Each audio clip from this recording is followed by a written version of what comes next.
एक गरीब और गौतम बुद्ध की कहानी। हमेशा दुखी रहने वाले लोग जरूर पढ़ें।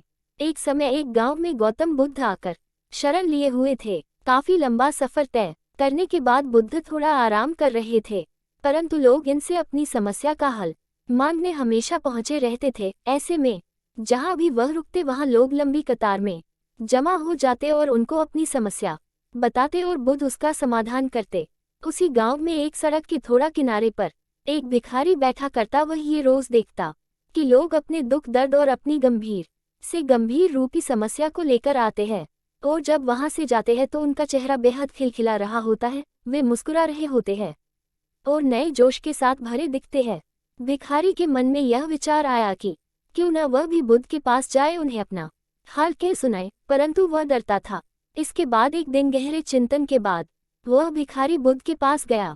लोग लंबी लाइन में खड़े रहते और एक एक कर अपनी समस्या का समाधान लेकर वहां से चले जाते। ऐसे में गौतम बुद्ध के चेहरे पर सदा मुस्कान रहती और वे हमेशा इसी तरह समस्या का हल बताते।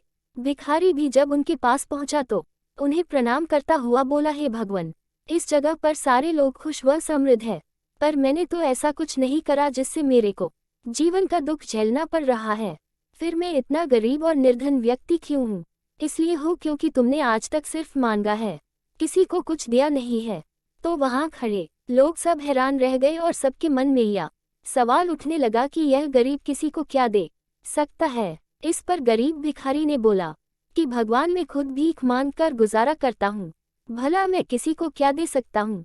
भगवान बुद्ध थोड़ी देर चुप रहे, फिर चुप्पी तोड़कर बोले कि तुम्हारे पास बहुत कुछ है, देने को ईश्वर ने तुम्हें बहुत कुछ दिया है, बांटने के लिए जिसमें सबसे पहले तुम्हारे ये दो हाथ हैं जिनसे तुम लोगों की मदद या सेवा के लिए इस्तेमाल कर सकते हो।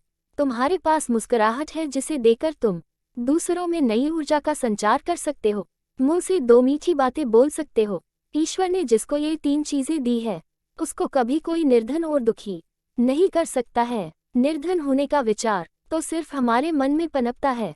यह एक सिर्फ भ्रम है जिससे तुम्हें उभरना चाहिए और अपनी जिंदगी की नई शुरुआत करनी चाहिए।